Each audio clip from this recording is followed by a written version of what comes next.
Assalamualaikum warahmatullahi wabarakatuh. Jumpa lagi dengan episode terbaru Ahlan KBRI Riyadh.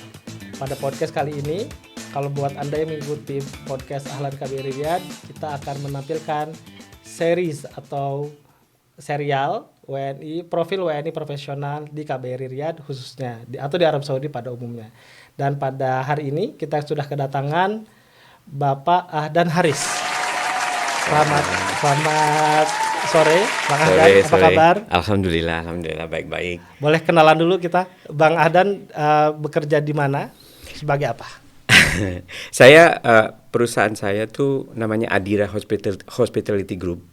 Dia wholly owned sama by PIF. Public Investment Fund? Yes. 100% berarti 100% own PIF. Itu Adira Hospitality Group itu hotel change. Hotel chain. Ya, jadi kayak Marriott. Kita lagi build ini khusus untuk Saudi. Oke. Jadi kayak imagine UAE, Dubai, Jumeirah. Ya. Nah, ini Adira. Kalau orang lihat Adira, oh itu Saudi. Ya. Sudah berapa lama Pak Adira ini? Pas perusahaannya dulu Pak. Adira itu kita baru di-announce sama PIF baru November kemarin. 2024. Ya, 2024. Oke. Jadi ya baru beberapa bulan ya? Iya, tapi kan kerja di background worknya itu kan udah lama. Pasti. Beberapa tahun. Tapi baru di-announce-nya baru kemarin. Sudah November. ada hotel yang di operate by Adira? Belum ada. Tapi kita target 50 hotel mungkin in 8 to 10 years gitu. Di Saudi saja? Atau? Sekarang di Saudi aja. Tapi mungkin kalau misalnya ada opportunity di luar juga kita ambil juga gitu. Oh, mungkin targetnya kapan Pak itu ada hotel baru di under Adira? Adira hotel baru mungkin insya Allah ya tahun ini. Tahun ini mungkin akan ada launch satu. Mungkin nanti tahun depan ada 1-2. Jadi kita bertahap lah. Mungkin nanti kedepannya ini bakal kita sering ketemu nih. Apa namanya hotel Adira by Adira gitu ya Pak? Ya begitulah. Pak Ahdan di Adira sebagai apa Pak? Jabatan saya Executive Director untuk IT System. Jadi Executive Director IT System. Jadi di corporate Adiranya itu responsibility saya itu look after sistem-sistem buat hotel. Buat hotel-hotel kita kan sistem tuh banyak ya, hotel-hotel sistem tuh ada yang buat orang check-in, yang buat orang makan di restoran. Itu saya yang responsible untuk sistem itu. Wah, menarik ini. Ini kayaknya baru Pak Ahdan aja nih yang kerja di bidang ini ya di Saudi ya. Emang sih cuman saya orang Indonesia, cuman saya orang Indonesia di kantor itu. Ya di Adira ya. Terus ya emang unik kalau gitu kan ya, posisinya tuh unik. Terus emang kalau untuk look after the whole system memang kan based on experience. Jadi saya work sama sistem-sistem itu dulu udah tahu misalnya gimana caranya biar kita integrate sistem-sistem ini, terus make sure untuk operation the guests experience bagus. Jadi dari experience itu kita jadi mesti milih sistem gitu. Bisa diceritain Pak gimana kok bisa sampai ke Riyadh ini Pak? Okay. Mungkin agak mundur agak jauh dari Indonesia itu Bapak kuliah di bidang apa, IT atau gimana sampai akhirnya ke Riyadh ini? Jauh banget kalau sampai kuliah. Nggak usah sampai kuliah aja sampai. Boleh. Jauh. Sebelum di Riyadh kita tuh tinggal di Bali. Kita di Bali 3 tahun. Itu saya kerja untuk perusahaan Hongkong sebenarnya. Jadi work from home. Itu 3 tahun itu artinya waktu pandemi atau gimana? Iya, jadi waktu pas sebelum Riyadh di Bali 3 tahun, sebelum Bali saya di Hongkong 2 tahun. 2 tahun setengah. Itu satu company. Nama company itu Langham Hospitality Group. Itu ada satu Langham di Jakarta. Iya. Saya pernah baca itu. Pernah ya? Nah, itu ultra luxury hotel. Nah, saya 5 tahun kerja di Langham Group, itu sebagai senior director untuk hotel system. Jadi hampir sedikit-sedikit sama lah sama kerjaan sekarang. Nah, sebelum Hong Kong kita di Dubai 11 tahunan lah di Dubai. Lama sekali Pak ya? Iya, di Dubai 11 tahun. anak saya gede di Dubai, maksudnya dari SMP sampai kuliah sampai sekarang dia masih di Dubai, dia kerja di Dubai sekarang dia. Itu saya di Jumeirah Group. Ya. Itu di corporate office juga. Jadi di Hong Kong juga di corporate office. Di Jumeirah di corporate office. Itu di IT semua tuh saya. Nah, sebelum Dubai itu di Australia. Di Australia. Di Sydney. Oh, di Sydney. Di bidang yang sama juga, Pak? Sama juga, itu 10 tahunan juga tuh di sana. Jadi lama di IT di Sydney. Nah, sebelum di Sydney, nah itu saya di Indonesia, di Jakarta. Itu saya itu sebenarnya mulainya dari hotel operation. Jadi saya dulu kerja di front office. Nah, terus di switch pindah ke IT. Soalnya saya bekas bos saya nawarin kerja, saya bilang, mau nggak lo kerja jadi project manager? Nah, itu saya kenal Mbak Heni, istri saya tuh di situ juga, istri. Iya, nah di Jakarta. Oh, di Jakarta. Sebagai dua-duanya kita project manager. Oh, oke. IT project manager itu Mbak Heni. Memang kuliahnya tapi bukan di bidang IT berarti, Pak ya? Dulu di hotel. Oh, okay. Jadi dari hotel, tapi karena bekas bos saya bilang begini, gue sih nggak perlu orang yang bisa komputer bisa belajar gitu kan. Nah, tapi gue perlu orang yang tahu operation, gimana caranya. Kalau misalnya mau check in kayak gini, mau check out kayak gini, gue mesti tahu itu orang yang tahu. Komputer gampang. Nah, dari situ ya udah, mulai dari situ tuh 94 95 tahun 94 95, dari situ udah mulai dari situ. Oke, menarik ini, Pak. Ini tapi pertanyaannya, why Riyadh, Pak? Kenapa pilih Riyadh? Setelah dari mana tadi, dari Jumeirah, Hong Kong, kemudian di Sydney juga. Kenapa ke Riyadh? Saya dicomot sama bekas CEO dulu di Langham. Jadi dia bilang, mau ikut nggak lo ke Riyadh gitu. Oh, sekarang CEO Langham itu kerja untuk Adira juga? Iya. Oke. Jadi dari situ ya oke lah. Kita emang udah di Bali sih, tapi boleh, why not? Lesser ya, Mr. Lesser. There you go. Betul. Ya, Stefan Lesser. Stefan Lesser. Itu dia CEO Adira gitu. Okay. Nah, gitulah panjang. Sebelum di Jakarta saya dulu kerja di kapal pesiar juga. Oh, keliling dunia juga dong. Keliling dunia juga. Makanya jauh bener deh, jauh. Iya. Terus gimana, Pak, pengalaman Bapak keliling-keliling ini membandingkan Riyadh dengan yang lain? Enak gak sih kerja di Riyadh, Pak? Riyadh tuh kita baru berapa? 6-7 bulan ya di sini ya. Masih a bit premature. Tapi di sini enaknya tuh di sini orang-orang lokal, orang-orang Saudi itu dia benar-benar hard worker. Worker. Ya, yang di kantor saya yang saya lihat. Terus mereka willing to learn. Dia benar-benar, kan banyak tuh anak-anak mudanya gitu kan. Di kantor ada yang umur 24, 23 seumur anak saya gitu kan, 28 gitu seumur anak saya. Itu mereka benar-benar mau learn gitu. Nah, itu pengalaman saya selama 7 bulan di Adira ini benar-benar bagus lah. Orang-orang lokal lain kalau misalnya waktu pas di Dubai kan. Itu juga karena juga kan di Riyadh berapa 35 juta kan ya populasi itu. Ya, hampir 40. Hampir 40 ya. Hampir 40. So jadi mereka kan benar-benar banyak resources yang benar-benar mau kerja. Soalnya kalau nggak kerja mereka nggak dapat duit kan. Maksudnya bukan nggak dapat duit, nggak kayak di Dubai, mereka nggak punya privileges kayak misalnya orang-orang UAE gitu. Mereka jarang. Dibandingkan Dubai, orang Saudi gimana sih, Pak? Orang Riyadh ini? Kalau dibanding orang-orang Dubai UAE, kan sama-sama GCC kan, cuma tetanggaan gitu. Iya, karena orang-orang UAE itu kan karena mereka dikit, right? Terus mereka banyak privilege dari government, right? Jadi mereka kalau nggak kerja juga gue banyak duit gitu. Oh gitu. Di Emirat gitu. Orang-orang UAE begitu. Tapi waktu pengalaman saya kerja sama orang-orang UAE juga, mereka tuh banyak juga yang hard worker gitu, banyak juga. Tapi mereka masih ada kayak security lah. Nah, masih ada security. Kalau kita di UAE kita lihat orang-orang orang-orang UAE kaya semua tuh. Orang-orang UAE udah kaya deh pokoknya. Oh, ini lokal kaya. Habibi, come to Dubai gitu kan. Orang-orang ngomongnya kan. Ya, tapi kalau di sini kan Uber driver aja orang local Ya. gitu kan. Iya betul, banyak di sini. Terus misalnya front office, reception local juga. Tapi emang kalau waiter jarang lah, nggak ada kan, banyak kan orang-orang Filipina atau India. Tapi local staff tuh banyak. Terus di company kita juga set Saudization, right? So Saudisasi kan.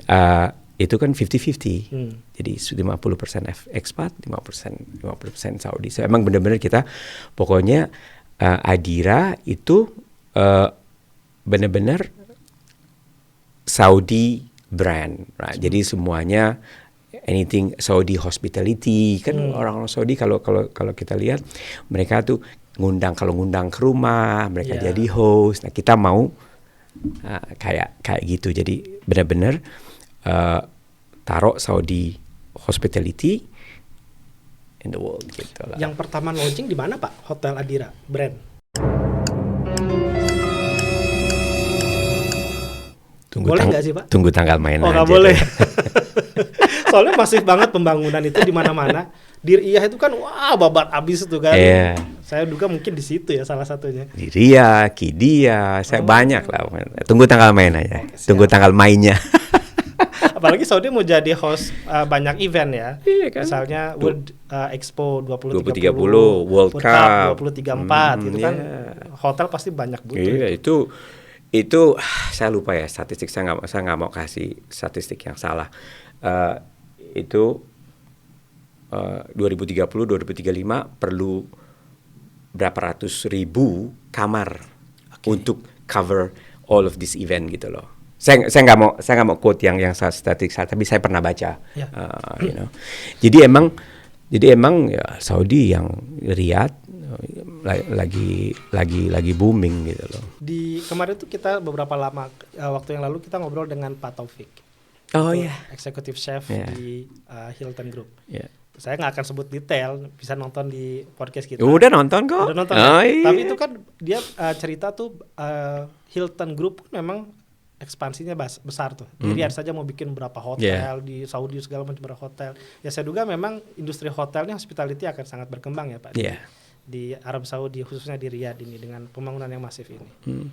Gitu. Dengan kalau kita lihat juga kan ada Red Sea, Neom. Itu misalnya di Red Sea aja tuh udah akan beberapa puluh ribu kamar itu di Red Sea kan.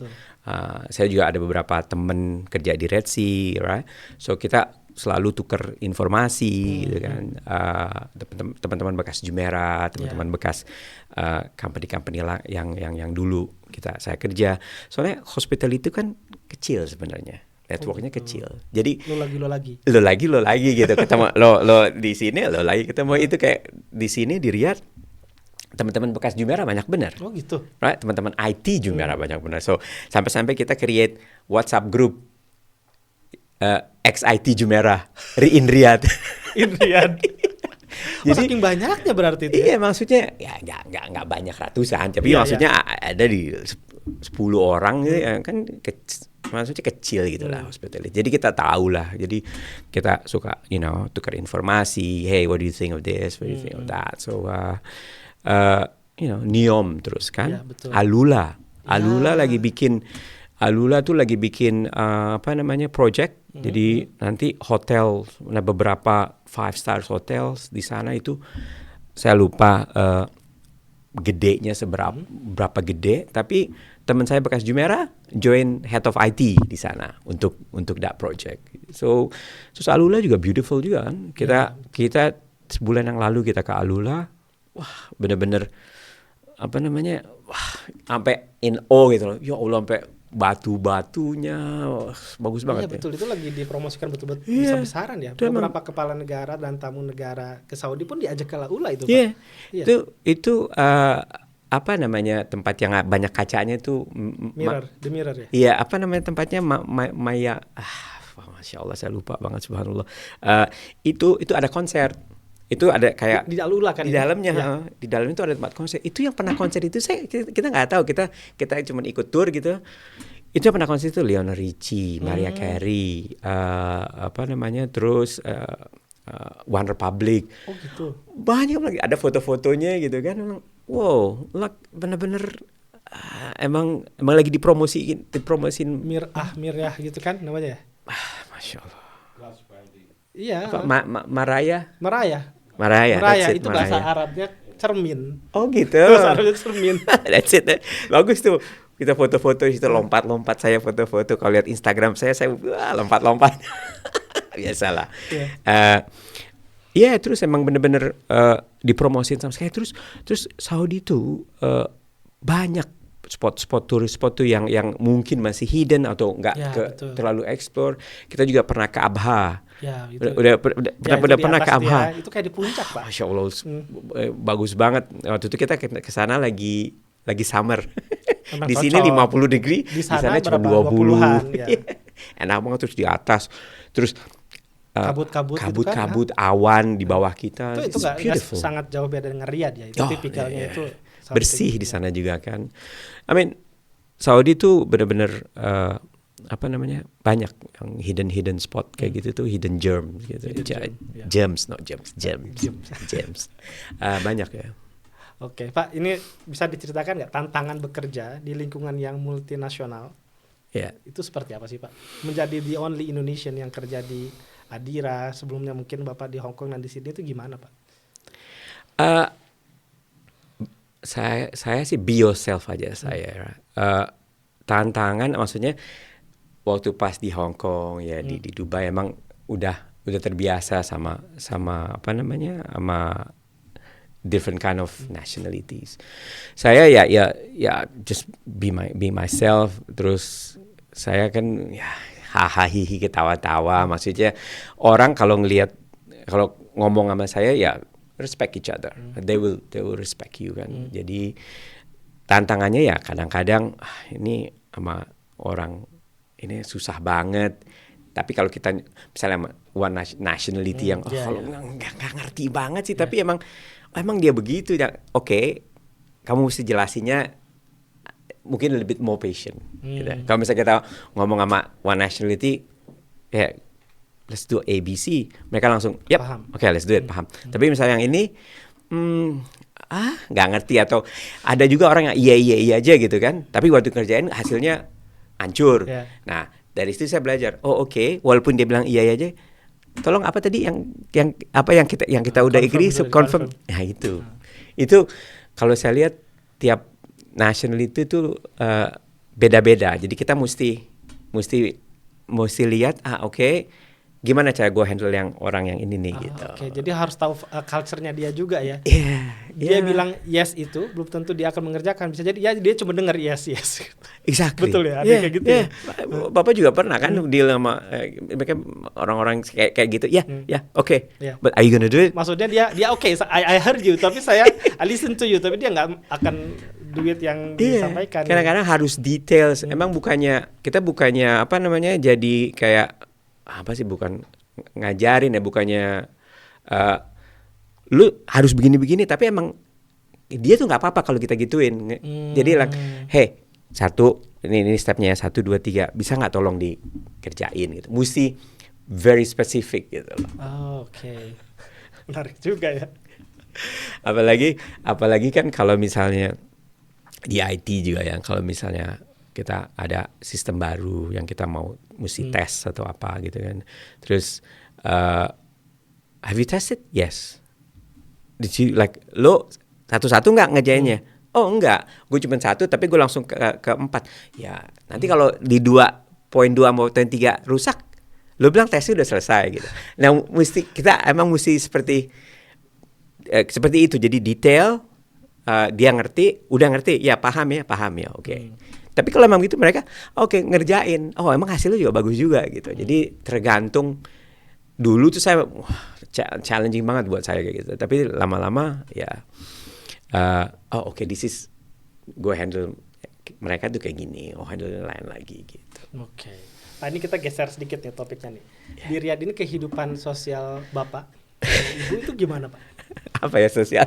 Kehidupan sosial tuh bosen nggak sih tinggal di Riyadh dibandingkan di tempat lain? Itu mungkin juga nanti buat yang dengar juga kan memutuskan, oke nih asik nih di Riyadh. Punya aktivitas apa selain bekerja di kantor?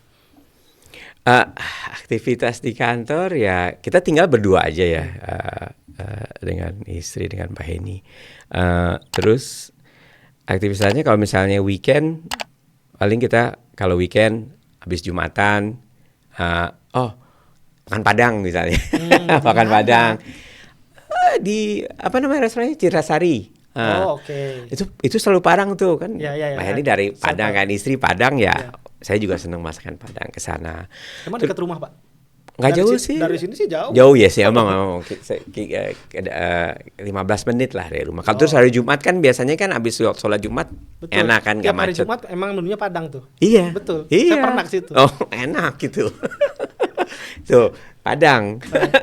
Citrasari nih. Ini bukannya ini ya, bukannya. Boleh kok iklan kok, kan restoran Indonesia juga boleh iklan. Gue dapat diskon nih Citrasari ya. Ya terus biasanya dari situ ya paling kita jalan ke mall atau kalau misalnya lihat restoran bagus apa yang baru atau ya, jalan situ sama teman-teman kadang-kadang mau kemana nih gitu kan. Terus kalau ibu belum lama juga sih kita di sini, jadi ininya juga rutinnya juga belum sering gitu loh, ovennya gini kita harus mungkin misalnya kita mesti ke sini nih, kita belum misalnya ke Boulevard, kita belum ke mana kita mesti ke Abha misalnya, ke Abha yuk coba. Tapi biasanya tuh Mbak Heni tuh yang udah tahu, itu dia tuh yang paling ahli. Saya tuh tanya gini tuh biar keluar cerita kemarin ngeband. Gitu. Ceritain dong. Jadi buat ini yang nonton podcast ini, coba dicek lagi video tentang International Migrant Day bulan Desember. Ini beliau ini vokalis band ternyata. Di Ahlan, ceritain dong Pak. Iya, waktu itu ada temen, waktu pas kita baru datang ya, ada temen namanya Dodi. Dia tuh di sini udah setahunan lebih. Nah, dia tuh di grup Lakum. Oke. Nah, grup Lakum kan anak-anak Ahlan tuh. Ya, betul. Terus saya dikenalin, Dan lo mau nggak? Lo kan, soalnya di rumah tuh ada instrumen musik ada di rumah tuh, ada drum, ada piano gitu. Anak-anak Ahlan juga suka datang ke rumah kalau mau latihan. Selain di sini, dia juga suka latihan di rumah gitu kan. Laku malam banget tapi jam 12 baru rame. Oh enggak, bukan di Lakumnya, di rumahnya. Nah, saya ke Lakum beberapa kali sih emang, tapi emang tanggung kalau ke Lakum itu. Soalnya kan saya kerja di sini, di DQ. Mau pulang dulu. Kerja di DQ.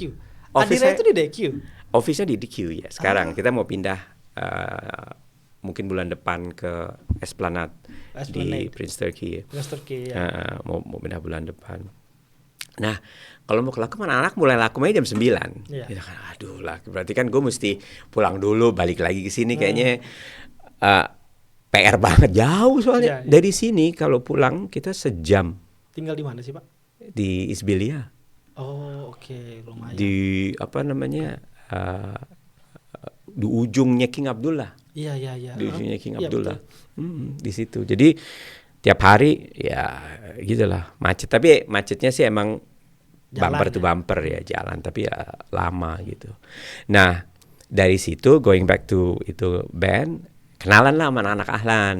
Okay. Nah kenalan sama anak Ahlan, nyanyi akhirnya udah saya oke dah sama Aji lah berdua gitu, sama Jamal berdua nyanyi, udah jadi kita latihan di sini, latihan di rumah juga. Nah itu ya, kemarin IMD.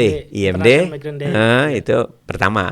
Oh iya, itu nonton nggak? Nonton. Saya ada di rekaman di HP saya. Ini saya kan nggak ngikutin tuh. Oh enggak ya? Nggak ngikutin secara detail perjalanan Ahlan Band. Tahunya Pak Haris aja tuh, Om Haris mau minjem ini kan studio. Giliran saya ngambil studionya, kok ini ada vokalis baru ya gitu. Ahlan Band tuh saya ada di HP saya. Keren nih ya. Iya. Anwar kan diem aja kan. Iya. Ini lompat-lompat ya. Lompat-lompat. Siapa yang lompat-lompat? Anwar berdiri gaya ini nyanyinya. Heboh banget, heboh ya. Ya, itu musik sih emang kan passion saya juga, tapi ya cuman itu aja, main-main aja gitu kan. Makanya di rumah ada piano lah, ada gitar, ada drum, ya bisa lah saya main dikit-dikit gitu, tapi nggak jago lah, nggak profesional, nggak apa. Cuman itu aja, musik tuh passion saya juga. Jadi kalau pas ada anak-anak ngumpul, apa main, ngeband, aduh senang bener gitu. Ya, memang itu yang penting Pak. Jadi bikin rame-rame aja Pak. Gitu kan. Yeah. Ya. Kita lanjut dari pertanyaan tentang tantangan tadi Pak. Yeah. Hidup di Arab Saudi ini gimana dengan bahasa? Bisa bahasa Arab nggak Pak? Saya nggak bisa bahasa Arab. Tapi survive aja ya. Survive. Di Dubai 10 tahun itu. Dubai nggak bisa bahasa Arab tuh tetap survive. Soalnya di Dubai hampir semua orang bisa bahasa Inggris. Lebih banyak orang asing kan di Dubai. Iya, makanya 70% tuh orang ekspat ya. Jadi nggak ada masalah. Makanya waktu pas di Dubai kita mau belajar bahasa Arab tapi nggak terlalu perlu gitu loh dalam arti kalau waktu itu ya. Tapi emang sekarang pas kita kesini bilang kita sempat discuss gitu. Should we take a Arabic lessons gitu kan. Saya sih kalau nguruf bahasa bisa, ngelihat huruf nomor tuh bisa, tapi bahasa Arabnya itu nggak ngerti. Kalau ngomong tuh saya nggak bisa gitu. Tapi kalau emang soalnya kan di kantor semuanya bisa bahasa Inggris. Jadi lingkungan kerja full Inggris. Jadi saya nggak ada masalah di situ. Saya kadang-kadang ada sih ya yang orang-orang yang Saudi ngomong bahasa Arab, saya ngikutin sambil apa sih gitu kan, sambil belajar juga gitu. Ya itu. Tapi emang di sini kayak misalnya kayak di toko atau apa lebih bagus kalau bisa bahasa Arab. Tapi bahasa Arab hari-hari lah bahasa gitu Arab, kan. Betul. Jadi bisa komunikasi gitu. Ya. Saya makanya kayak yang tadi barusan saya bilang, kita lagi discuss should we take Arabic lesson gitu. Jadi at least bisa lah ngomong. Kadang-kadang kan susah. Misalnya juga di Uber gitu kan, di taksi gitu kan, mau ngomong kalau yang banyak juga yang bisa bahasa Inggris kan. Betul. Tapi kadang-kadang banyak yang nggak bisa bahasa Inggris, susah juga gitu kan. Bisa pakai Google Translate atau ChatGPT. Gitu ya gitulah dan juga kan kita baru 7 bulan, mungkin kita akan ambil bahasa Arab lesson. Jadi justru di Riyadh ini yang diutamakan untuk bekerja adalah bahasa Inggris, bahasa Arab tambahan begitu Pak ya, untuk kehidupan, untuk di pasar lah ya Pak ya, untuk di jalan. Terus kan di sini juga banyak the new generation, anak-anak muda sini. Mereka prefer English loh Pak. Iya. Kalau ketemu di kafe itu mereka ngomongin bahasa Inggris dulu. Mereka kan terus di kuliahnya semuanya kan bahasa Inggris. Especially di lingkungan kita ya, di hotel industri ya. Itu emang bahasa Inggris kayak like the main one, right? Yes. So waktu pas kita interview semuanya bahasa Inggris gitu. Oke. Ini pertanyaan terakhir. Ini sebagai orang yang sudah malang melintang, bahasanya kan malang melintang di dunia perhotelan. Kasih saran dong Pak buat pendengar-pendengar kita. Apa yang bisa Bapak kasih saran bagaimana kalau junior-junior Pak Ahdan itu ingin menempuh jalan yang seperti Bapak supaya kiat-kiat sukses lah. Kiat-kiat ya. Keep learning, terus belajar. Untuk teknologi especially kan. Teknologi itu cepet banget berkembangnya. Jadi kamu mesti keep up sama teknologi, AI sekarang kan. Jadi terus learning, terus kan banyak di sini online course kayak misalnya Udemy gitu kan. Nah itu ambil pelan-pelan, sekalian bekerja ambil pelan-pelan. Itu sih keep learning, terus kayak misalnya belajar course online kayak soft skill. Right. Soft skill, belajar soft skill gitu, kayak baca buku misal How to Influence People, right? So, 7 Habit, lah baca itu buku gitu kan. Nah itu akan benar-benar ngebantu kita lagi bekerja, kayak handling orang gimana. Itu saya banyak belajar juga dari baca-baca buku gitu kan. Nah sekarang lebih gampang, banyak online, tinggal cari ChatGPT bilang, hey, summarize 7 habit. Stephen Covey. Exactly. di summarize benar. Baca itu. Itu yang kalau menurut saya. Tapi kuncinya keep learning tadi Pak ya. Keep learning. Keep on learning. Jangan jangan merasa oh gue udah bisa semua nih. Jangan merasa gitu. Tetap aja masih ada orang yang di atas lo. Gitu kan. Mau jadi CEO tetap aja ada chairman kan. Mau jadi chairman tetap ada presiden gitu. Jadi tetap keep learning lah. Sip. Keep on learning. Oke, terima kasih Bang Adan Haris sudah ngobrol-ngobrol dengan podcast Ahlan KBRI Riyadh. Buat Bapak Ibu yang nonton podcast ini, ngikutin podcast ini, siapa lagi yang mau kita ajak ke studio kita, silahkan like, komen, dan juga komen di bawah ini siapa yang akan kita ajak lagi berikutnya di podcast kita. Taruh ini Bu Heni tuh guru yoga. Oh gitu? Iya. Oh boleh, dan berikutnya kita ajak sini.